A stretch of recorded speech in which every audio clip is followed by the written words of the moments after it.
What is up, guys? Wrestling Premiere is here. I am here once again with bonus content. I do this occasionally whenever I feel like it. I think of a video idea that may not get the chance to win a poll, or I make a video on a topic that I promised to make previously, like this.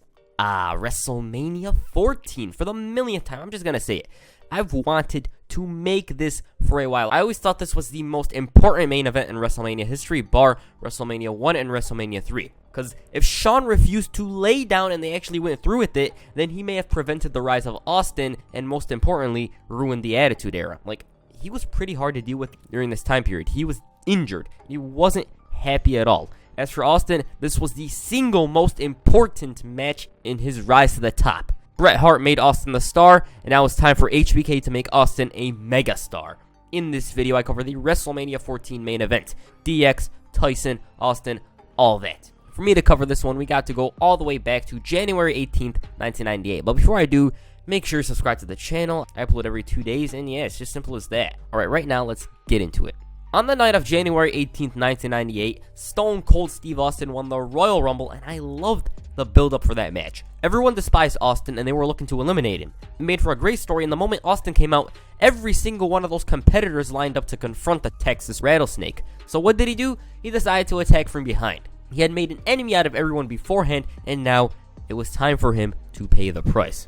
Or did he? He managed to overcome all those competitors, and he made it to the Final Four with The Rock, Farouk, and Dude Love. In the end, it was Rock and Austin, and the crowd were going crazy. Lefts and rights before Austin hit the stunner. He then tossed Rock right out of there to win the Royal Rumble match. Mike Tyson in the crowd was loving this. Like, he was a big fan of Stone Cold Steve Austin. Immediately after the match, Tyson was interviewed by Michael Cole. He was ecstatic at the fact that Austin won. The next night on the War Zone, Raw's second hour, Vince McMahon came out and he introduced Iron Mike Tyson. Out he came, the baddest man on the planet. Tyson said that it's a pleasure to be here, and he named his favorites from the past. McMahon then announced that at WrestleMania, Mike Tyson will... What will he do? Well, we didn't get to know what he will do because Austin crashed the party. Many officials sprinted down to the ring realizing what's to come, and McMahon tried to talk sense into him. The Texas Rattlesnake said that seeing Tyson come out and shake the wrestler's hands makes him vomit.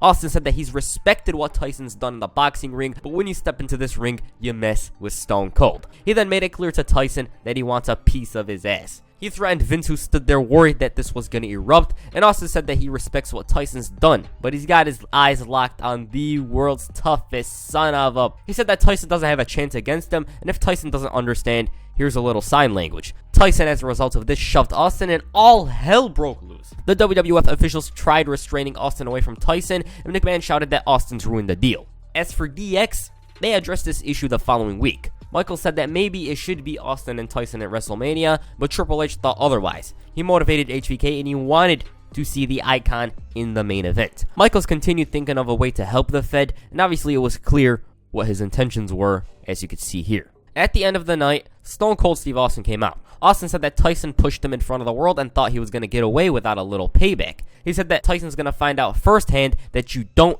mess with Stone Cold Steve Austin. He'll beat Tyson's ass in his backyard. He'll beat Tyson's ass in his own backyard. It doesn't matter where it is, he will kick his ass. He threatened to knock down that gold tooth in his mouth and turn it into a necklace. And seeing as Austin wanted Tyson, DX campaigned to have the match made. They were hyping a fight between the two, and the fans chanted out loud, "Let them fight. Let them fight." Austin interrupted, and there they were. Face to face, former tag team partners Stone Cold Steve Austin and Shawn Michaels. Austin said that he appreciated the fact that DX wanted to promote this fight, but he won the Royal Rumble, which means whenever he fights Tyson, Michaels' ass belongs to Stone Cold Steve Austin. And that belt is coming to Stone Cold whether you like it or not, and that's the bottom line.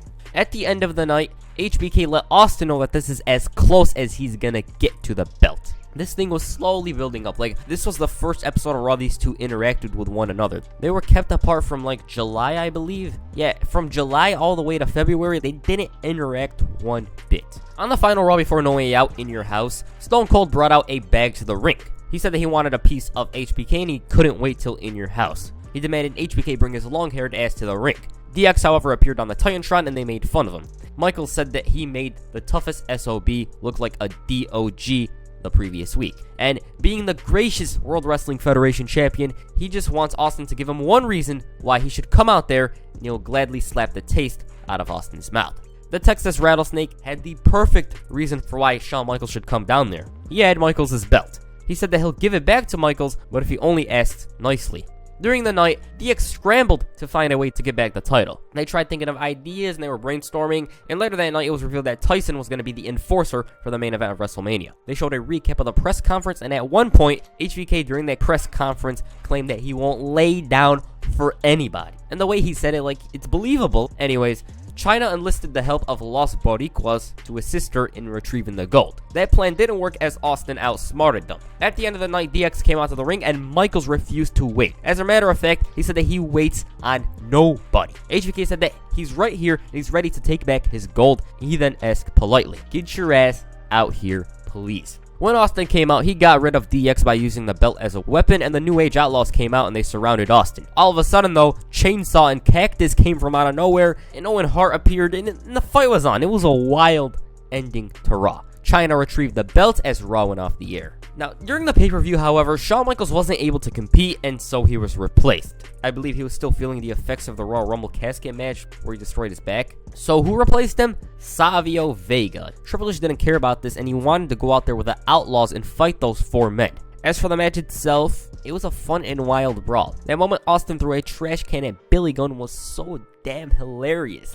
It's like he hates him for no exact reason. He was standing on the ring apron and Billy Gunn was across the ring, and all of a sudden he throws a trash can at him. Obviously Austin's team won, but the most memorable part of this match was afterwards. China wanted to fight with Austin, but he didn't want any part of this. As he was leaving though, China gave him the finger, so he decided, you know what, you want to fight, you're gonna get one. He stunned the hell out of her and the crowd was loving this. Right, this feud between HBK and Austin was just starting, right? But it wasn't until the March 2nd, 1998 episode of Raw that things heated up. First of all, let me mention, that logo is ugly as hell. Like, that is horrendous. And second, Tyson was in the building. Despite being booked in a match against Kane, Austin came out to the ring wanting a fight with DX. He didn't get it. Later that night, Mike Tyson came out to the ring with his entourage. Just as Vince was asking Tyson about the match, DX interrupted. Michaels introduced himself to Tyson, stating that he isn't like Stone Cold Steve Austin, and he said that he isn't here to disrespect him like the Texas Rattlesnake did. He then called out Tyson face to face. The baddest man on the planet was ready to fight, and Vince and the WWF officials didn't like this one bit. They left the ring, and just as they were about to come to blows, HBK removed Tyson's shirt to reveal a DX1. Tyson even did the crotch chop, and Vince was clearly irate. Michaels grabbed the mic and he called himself the man that runs this show. And like Rodman and the NWO, he didn't say this, Tyson's joined DX. The baddest man on the planet revealed why he joined DX. Well, he didn't though, as it was Triple H who spoke. He called Michael Cole a pinhead, and he said that Tyson wants to be around winners. At the end of the night, that match between Kane and Austin never began. It was basically a setup. Triple H distracted Austin long enough for Michaels to hit the super kick. Now Austin was obviously pissed off, because 1, Tyson was with DX, and 2, Michaels set him up the previous week. The following week, he threatened to sit in the middle of the ring for the rest of the show. Vince set a few officials to try to get Austin out of the ring, but he wasn't having it. He held the show hostage, and after several minutes, Vince McMahon finally came out to the ring. Austin demanded that the boss call him the toughest SOB. Vince responded stating that it was just a figure of speech because he called Iron Mike Tyson the baddest man on the planet. Austin was basically being petty, and he wanted Vince to call him the toughest SOB. Austin showed his kind of figure of speech, and he then asked Vince the $1 million question. You don't want me to be the champion, right? Vince didn't really answer the question, and Austin offered him the first shot. He then tore a part of the WWF owner's suit, and he knew that Vince couldn't fire him, hence why he did all this. Austin bossed him around, and he told him to leave. As for Mike Tyson, he didn't give a damn about being a fair and impartial official. He was outright stating that he's gonna be on DX's side. At the end of the night, many WWF officials came out as they expected Austin to appear. Nobody could stop him though, as he delivered a few stunners, but all of a sudden, Shawn Michaels appeared and he super kicked the hell out of Austin as Raw went off the air. On the March 16th episode of Raw, or the War Zone, Vince McMahon finally revealed what he thought of the possibility of Austin as champion. He spoke about the incident from the previous week, and he said that he could have dropped Austin. Once Kevin Kelly asked the $1 million question, McMahon tried beating around the bush before finally revealing his answer. No. He called Austin a corporate nightmare, and it wasn't just a normal no. It was a oh hell no. And that's the bottom line, because Vince McMahon said so. On the final Raw before the big dance, Austin spoke about McMahon's stance on him being the champ. He said that he does what he wants, when he wants, and nobody can stop him. And the title match will be the toughest match of his life. And sure, the WWF could throw trash at him, but he doesn't give a damn because all he wants is Shawn Michaels. Commissioner Slaughter then came out and he informed Stone Cold that he's facing The Rock in the main event. This was seen as a way of trying to wear down Austin before WrestleMania because, you know, Vince doesn't want Austin as champion. And if Austin doesn't face Rocky, then the main event at WrestleMania will be a non-title match. He said that he wanted to wrestle tonight and he will do what Vince says. And yes, I said I'm going to wrestle, but I don't want you guys to insult me. He then stunned the commissioner. Later that night, DX with Mike Tyson came out to the ring. Shawn Michaels let Austin and McMahon know that there's already a match at WrestleMania and they don't need to have those two chicks fighting around. He said that he didn't want Vince's opinion on the match and he refused to let Austin fulfill his dream. He reminded Austin that he's got to go through Tyson and then HBK to win the title, so basically the deck is stacked against him. I believe this promo was a bit real, like HBK didn't want to lay down. It's simple as that. He was absolutely pissed off at the fact that he's going to lose at WrestleMania. Michaels then asked Tyson who will be the champion at WrestleMania, to which the baddest man on the planet responded, "You will, Heartbreak." Later that night, Austin dealt with Rocky Maivia and the Nation. Right after the match, though, DX came out and Michaels let Austin know that the Heartbreak Kid is going to turn his lights out for the last time at WrestleMania. They were about to come to blows, but Triple H managed to restrain Michaels away. Alright, now Austin's 8-year journey has come to this. If he could get through Tyson, if he could get through DX, and most importantly, if he could go through one of the greatest champions of all time, then he deserves to win the title. This is Jerry Lawler's words. It's in my head. In the days leading to the bout at WrestleMania, though, Shawn Michaels was even more difficult to work with. As if this guy wasn't already a pain in the ass, now he's a bigger pain in the ass. Bruce Pritchard spoke about this on Something to Wrestle about 2 years ago, and here it is, and I quote, "At this time during this whole run earlier, you could deal with people who were assholes and people who were difficult because you knew what you got and how to deal with them. You could figure all that out. That's not difficult." Shawn at this point going into WrestleMania and probably from January on, the injury on, he was a good 9.5 to deal with. Yeah, he was there. Shawn had made a lot of demands. Shawn wanted security when he arrived in Boston, and he felt that the unruliness of the fans at the public workout, where Michaels was struck by a battery, who remembers that, he had a lot of heat on him in general. Steve Austin was so red hot as a babyface that Shawn wanted protection 24/7, and he got it. And we got it for him. We had the police escort him everywhere that he went leading up to WrestleMania, and all the way till WrestleMania and after. So that's the reality, and that's something that we did do. Also, The Undertaker taped his fists and he was ready to fight if Michaels refused to lay down. Undertaker was seated directly in front of me and he sat there and wrapped his hands as Shawn Michaels made his way to the ring. And Pritchard admitted, there was a subliminal message there. I'm going to be right here when you come back to make sure you do business. That was the message. That was the message the entire locker room took, and that did happen. And Undertaker was sitting right in front of gorilla position, and he didn't say anything to Shawn. Nothing. But Undertaker had just finished his match, sat there and just wrapped his hands. As for the match itself, it wasn't as good as their King of the Ring Classic, but it was good. They were lacking a bit, like, Shawn wasn't at his best, and he didn't really think of trying to put on a Classic. He was basically just going through the motions during that night in Boston. Tyson and Austin in the beginning nearly went at it. DX had a special entrance, and it was one of the leaders of the new generation era against the leader of the new era. An era of attitude.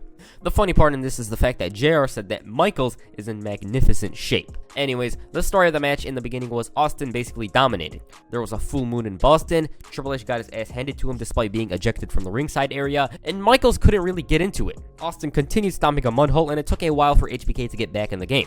Throughout the match, he struggled, he felt pain in his back, he managed to come back by targeting Austin's knee with a chop block, he slammed it on the ring post, and he was showing what he thought of the fans, and like a shark, he smelled blood. He locked Austin in the figure four, and Tyson wasn't impartial, like, he outright allowed Michaels to cheat to win. Austin, though, managed to reverse the figure four, and he started to make a comeback. Michaels started the attack by locking Austin in the sleeper, and this led to Mikey Yoda getting knocked down. Michaels managed to fight through the pain to hit the flying elbow. He then tuned up the band, but Austin ducked it, tried going for the stunner, Michaels countered. Another kick, Austin spins him, and finally, he's got the stunner. Mike Tyson all of a sudden entered the ring and he counted the fall. And JR's words are golden. Stone Cold's 8-year journey has culminated with championship gold. That moment makes all of this worthwhile. It wasn't even a bad match, but it was expected of these two to have a better match. HBK all of a sudden went up to Tyson and he tried going for a right when Tyson delivered a KO punch to the Heartbreak Kid. JR once again. Tyson, Tyson. And to add insult to injury, they laid a Austin 316 shirt over Michaels' face. HBK legit was pissed off at the spot. Now, you could say what you want about this match, and yeah, it was lacking, but it didn't matter in the grand scheme of things. Personally, I wasn't bored with the match. It was fun, but it could have been better. Apparently, though, Austin wasn't a big fan of the matchup he had with HBK. These are his words, and I quote, "We didn't get the chance to pull out all the stops. I didn't get the best out of Shawn Michaels, and he didn't get the best out of me. I walked right past the blue curtains, and there was Vince. I looked at him, and I said, man, that match sucked. He said, don't worry about it.